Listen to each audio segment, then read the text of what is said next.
Vous allez intégrer ce nom dans la lecture de l'histoire. Parce que la question centrale est qui l'a fait entrer dans le camion? Vous voyez, en histoire, nous constatons que pour des hommes de valeur, à l'exemple des fossés comme ça, ne meurent pas sans témoin. Donc la Providence même crée les témoignages. Je crois qu'on se comprend là. La Providence crée les témoignages. Deuxième élément, sur le plan de l'onomastique, c'est-à-dire l'étude de l'histoire par les noms. Son nom, c'est Bonaventure.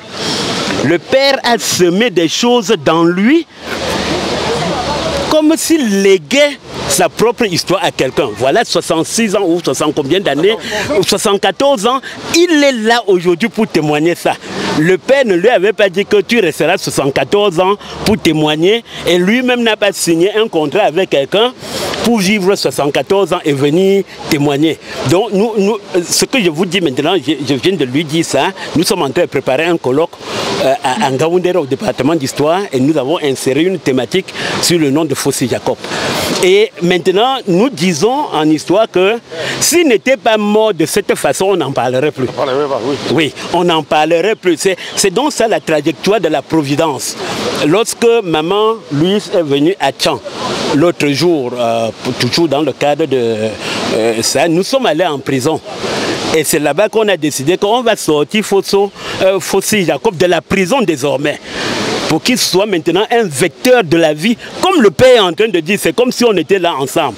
Mais nous avons dit qu'il faut qu'il sorte de la prison pour jouer maintenant le rôle de la torche de cette nuit-là pour la jeunesse.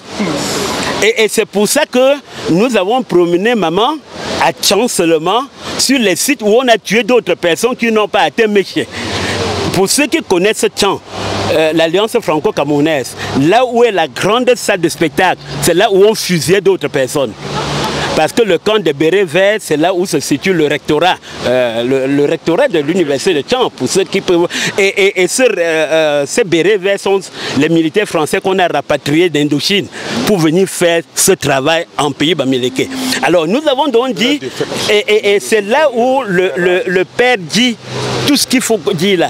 Il faut maintenant, j'intègre là-dedans une date historique très importante. L'activité dont nous parlons se déroule le 10 mai 1957. J'ai dit à maman Louise, lors de mon intervention, lors de la dernière cérémonie d'hommage à Bafoussam, que le 10 mai est le jour où l'Assemblée législative siège au Cameroun pour adopter les symboles nationaux en vue du gouvernement qui va être créé, mis sur pied le 15. Et la France avait donc décidé qu'à cette date, on doit avoir nettoyé le Cameroun de tous les espèces du genre Fossé. Il faut nettoyer ça pour empêcher que les traces d'histoire restent. Il faut nettoyer.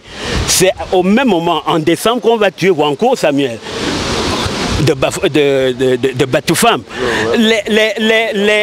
Ce que le père vous demande là, c'est très important parce que nous-mêmes on se débrouille à vouloir dépoussiérer cette histoire-là avec tous les épaisseurs qu'il y a là-dedans. Donc, quand vous prenez 10 mai, donc 5 jours après, on met donc en place le gouvernement fantôche de André-Marie Bida, que la France met là seulement pour faire baisser la température en face de la forte pression de l'UPC qui a trop parlé déjà aux Nations Unies à travers les 3 voyages de Rouben Oumnobé. On a dit l'indépendance que vous demandez là, on va la donner sans vous.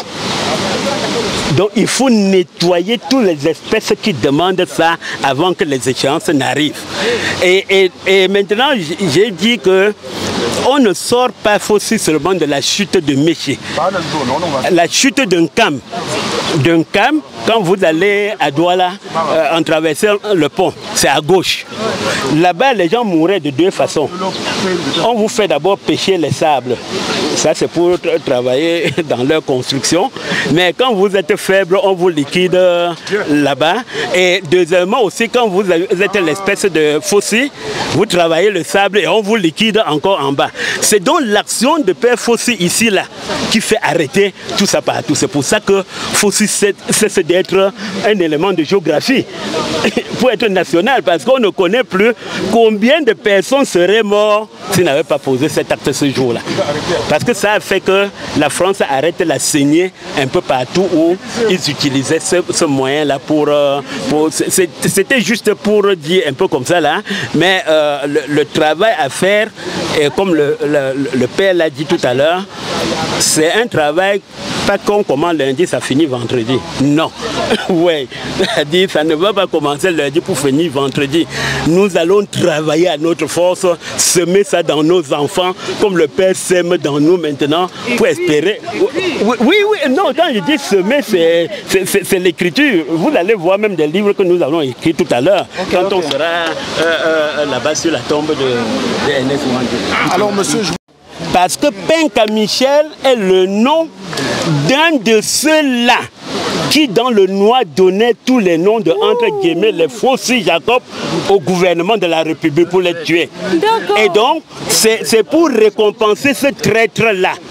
Et vous voyez donc que dans cette atmosphère-là, il est difficile que les enfants nés là-bas, n'est-ce pas, célèbrent ça, puisque ce n'est pas dans la trajectoire historique de l'État. Moi, j'ai dit à beaucoup de gens ici, ce n'est pas seulement le député Fossi, c'est la trajectoire même de l'histoire politique de notre propre pays. Nous en parlerons un peu lorsqu'on sera sur la tombe de Ouandjé. Ouandjé a été enterré et coulé pour que même son esprit n'échappe pas. Vous comprenez jusqu'à quel niveau on peut chercher à éteindre les gloires comme ça là. Donc peut-être si demain l'histoire se transforme comme le Lakam est en train de travailler aujourd'hui, même les enfants des enfants de Fossi apprendront que leur père porte comme ça un nom. Le père a utilisé un mot là qui ne doit pas vous échapper, patrimoine. Le mot patrimoine est aujourd'hui le mot galvanisateur de tout le travail qu'on fait, que ce soit une chanson, que ce soit un récit, que ce soit un témoignage, que ce soit même seulement notre déplacement ici, on appelle ça le patrimoine de l'histoire. Et c'est donc à partir de là que tout va se constituer. On espère aussi que, comme là, comme a commencé aujourd'hui, même certains enfants demanderont comme le nom de notre père là vient d'où? Et on va remonter encore à la chute de Méché. Voilà. Bon. Et vive le devoir de mémoire à travers le Lakam. Si nous sommes tous réunis ici aujourd'hui, ce n'est pas par hasard. Nous avons certainement pris conscience de l'importance du réveil du poids de la connaissance historique pour la lutte des nôtres, nous nationalistes morts pour nous, pour l'indépendance non acquise de notre pays. Nous sommes bien sûr là parce que notre prise de conscience nous interpelle en tant que descendants de ces combattants pour la liberté, pour la justice et pour la paix sociale de notre pays. Devrais-je dire merci? Je pense que non, car nous sommes là pour une cause commune qui est celle de l'histoire de notre pays, la vraie que nous n'avons jamais apprise à l'école, car écrite par les colons et leurs acolytes, en leur langue, en leur convenance perfide, pour leur gloire et pour leur intérêt égoïste. La vraie histoire, la nôtre, sera écrite par nous, individuellement d'abord et collectivement par la suite. Nous sommes là pour une cause qui me semble être la frustration subie, enfouie et non révélée de nos grands-parents et parents pendant la lutte anticolonialiste, des souffrances internes avant leur mort, des souffrances internes non dites de nos grands-parents et parents, La peur de la mort qui était le lot quotidien de ceux-là qui luttaient pour leur indépendance ont quand même, malgré leur abstinence de laisser jaillir leurs sentiments anticolonialistes, été perçus par les prédateurs et leurs bourreaux. Des tueries organisées sous toutes les formes, que ce soit les services corporels ou autres, les assassinats en masse au point de découper certaines personnes après les avoir tuées, que ce soit avec le napalm ou autre, que ce soit les camps de concentration ou des cachettes de fortune, les marchés ou dans les touffes de bananiers où les gens étaient cachés. La mort était toujours prête à être servie pour une consommation sans TVA et surtout à volonté. Les éliminations systématiques, très souvent sans trace, comme dans les chutes d'eau dans toute la région de l'ouest du pays, jusqu'au jour où M. Fossi Jacob, pris par sa détermination, avait préféré se donner en rançon par amour pour sa nation, la nôtre, la mienne, en sauvant la vie des autres nationalistes programmés à la mort de ce jour, qui avaient oublié ses enfants qui l'aimaient tant, alors que le dernier avait moins de 2 mois, avait réussi à mettre à nu le plan de ses colons grâce à la chute rebelle de la Métier et malheureusement sans l'acquisition de l'indépendance. Après le passage de François Hollande en 2015 au Cameroun, M. Fossi fut cité dans le Jeune Afrique numéro 2855 du 29 septembre au 3 octobre, les démons de l'histoire. La chute de la Métier, sans elle, nous n'aurions jamais su le degré de la cruauté des Blancs. Il y a des événements dans la vie d'un homme qui laissent des traces indélébiles enfouies dans son subconscient et qui le suivent pendant toute une vie. Ils sont plus graves quand il s'agit d'un enfant. La seule façon de guérir ces mal me semble le dialogue franc. Il faudrait pour cela trouver la bonne personne qui peut être à l'écoute et de manière attentive. Chez nos tortionnaires, on parle de cellules psychologiques qui semble être une bonne thérapie. Nous n'avons pas été assez formés comme des vrais hommes pour connaître cela.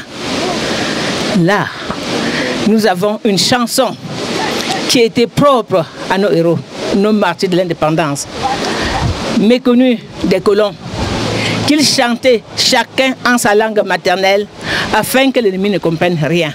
Alors, nous pouvons la chanter ici, à la chute de la Métier. Celle-ci a été la chute rebelle pour avoir osé dénoncer le cynisme conscient, la cruauté de l'homme blanc à l'égard de l'homme noir. La chanson, c'est bon.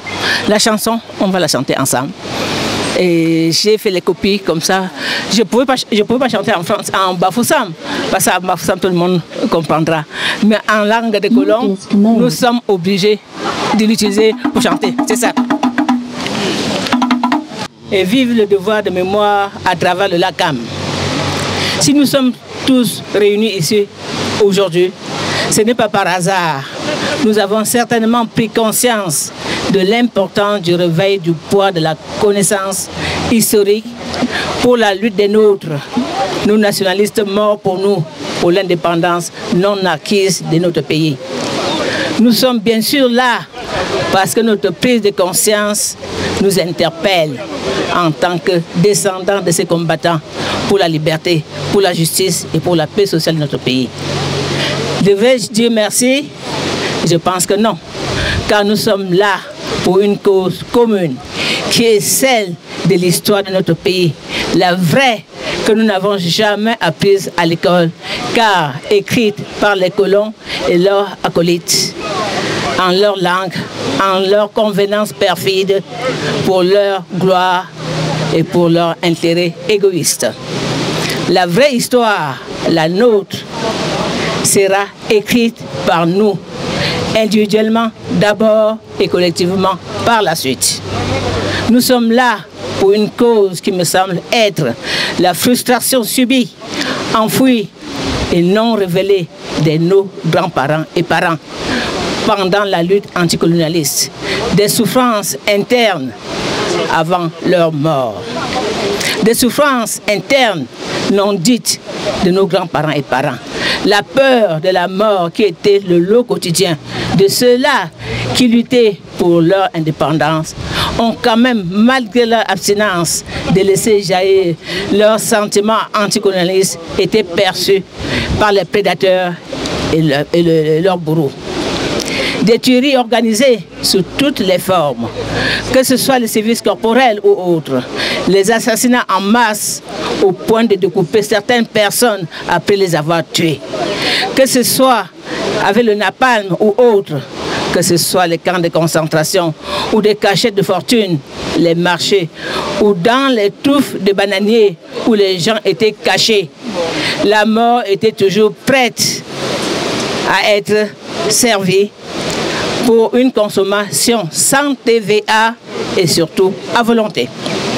Les éliminations systématiques, très souvent sans trace, comme dans les chutes d'eau dans toute la région de l'ouest du pays, jusqu'au jour où M. Fossi Jacob, pris par sa détermination, avait préféré se donner en rançon par amour pour sa nation, la nôtre, la mienne, en sauvant la vie des autres nationalistes programmés à la mort de ce jour, qui avaient oublié ses enfants qui l'aimaient tant, alors que le dernier avait moins de 2 mois, avait réussi à mettre à nu le plan de ces colons grâce à la chute rebelle de la Métier et malheureusement sans l'acquisition de l'indépendance. Après le passage de François Hollande en 2015 au Cameroun, M. Fossi fut cité dans le Jeune Afrique numéro 2855 du 29 septembre au 3 octobre, les démons de l'histoire. La chute de la Métier, sans elle, nous n'aurions jamais su le degré de la cruauté des Blancs. Il y a des événements dans la vie d'un homme qui laissent des traces indélébiles enfouies dans son subconscient et qui le suivent pendant toute une vie. Ils sont plus graves quand il s'agit d'un enfant. La seule façon de guérir ces mal me semble le dialogue franc. Il faudrait pour cela trouver la bonne personne qui peut être à l'écoute et de manière attentive. Chez nos tortionnaires, on parle de cellules psychologiques qui semblent être une bonne thérapie. Nous n'avons pas été assez formés comme des vrais hommes pour connaître cela. Là, nous avons une chanson qui était propre à nos héros, nos martyrs de l'indépendance, méconnus des colons, qu'ils chantaient chacun en sa langue maternelle afin que l'ennemi ne comprenne rien. Alors, nous pouvons la chanter ici, à la chute de la Métier. Celle-ci a été la chute rebelle pour avoir osé dénoncer le cynisme conscient, la cruauté de l'homme blanc à l'égard de l'homme noir. La chanson, c'est bon. La chanson, on va la chanter ensemble. Et j'ai fait les copies comme ça. Je pouvais pas chanter en Bafoussam, parce qu'en Bafoussam, tout le monde comprendra. Mais en langue de colons, nous sommes obligés de l'utiliser pour chanter. C'est ça. Nous savons comment c'était né pour vous sortir de l'eau. Nous savons comment c'était né pour vous sortir de l'eau. Oh, nos parents, dont vous êtes dans l'eau. Oh, nos parents, dont vous êtes dans l'eau. Chers parents, allez en paix, ne vous fâchez pas de nous. Chers parents, allez en paix, ne vous fâchez pas de nous. Au revoir, au revoir, au revoir, nos chers parents. Au revoir, au revoir, au revoir, nos chers amis. Au revoir, au revoir, au revoir, nos chers parents. Au revoir, au revoir, au revoir, nos chers amis. S'il vous plaît, les combattants de la liberté, joignez-vous à nous pour les lamenter. Joignez-vous à nous pour les lamenter. Joignez-vous à nous pour les lamenter. Nous connaîtrons la liberté, même s'il ne reste qu'un survivant. Nous connaîtrons la liberté, même s'il reste qu'un survivant. Au revoir, au revoir, au revoir nos chers parents. Au revoir, au revoir, au revoir nos chers parents. Dites bonjour aux notables de la liberté. Dites bonjour à tous les combattants pour la liberté. Notre pays doit être libre et nous mourrons pour ça. Notre pays doit être libre et nous mourrons pour ça. Dieu n'accepte pas que nous mendions la liberté.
Voilà.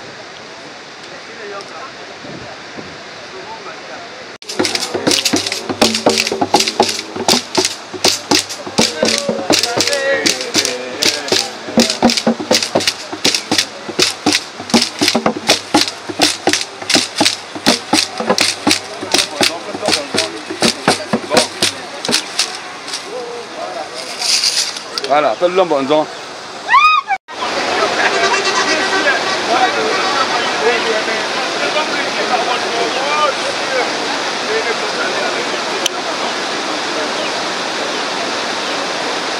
Oh,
Qu'il faut être fidèle et qu'il faut savoir rendre compte.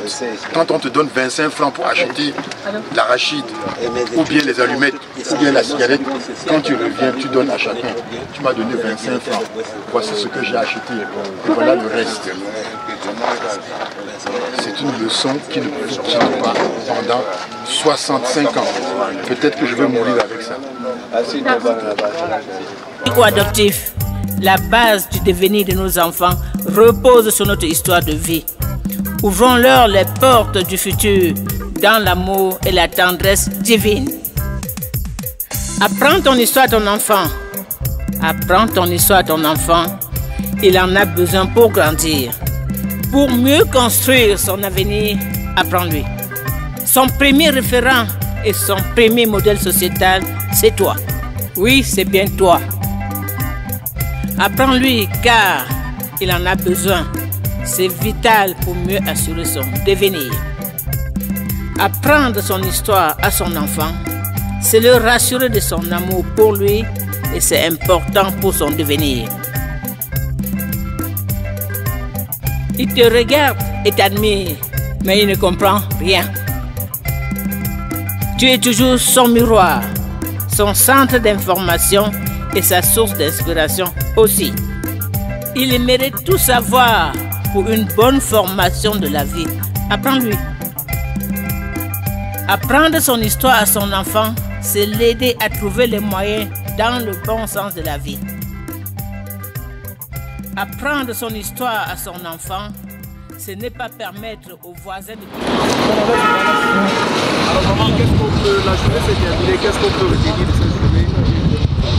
Ce qu'on peut retenir, c'est que la jeunesse devrait apprendre son histoire, assumer ce qu'ils font, vérifier ce qu'on dit et partir du passé pour mieux construire le futur. Comme disait le professeur Tétani Ekoé tout à l'heure, tant qu'on sait ce qu'on fait, quand on sait où on va, on est tous Camerounais, il n'y a pas le Bamileke, il n'y a pas le Bassa, il n'y a pas il y a quoi que ce soit. Non, on est tous Camerounais, nous devons assumer d'être Camerounais parce qu'on n'a pas choisi d'être Camerounais. Donc, battons-nous pour les causes vraies, justes et pour la société. L'indépendance, nous ne l'avons pas encore acquise. À vous de faire pour qu'on ait. À vous de dire non au dictat de l'Occident pour se réveiller. Alors, cette journée était le 40e anniversaire de la commémoration de 52 ans. 52 ans. On l'a assassiné. Oui, 52 ans. Parce qu'on l'a assassiné le 15 janvier 1971. On nous avait sorti les enfants de l'école pour aller assister à l'assassinat. Donc ça fait 52 ans aujourd'hui. Le 15, normalement. On a fait un jour avant.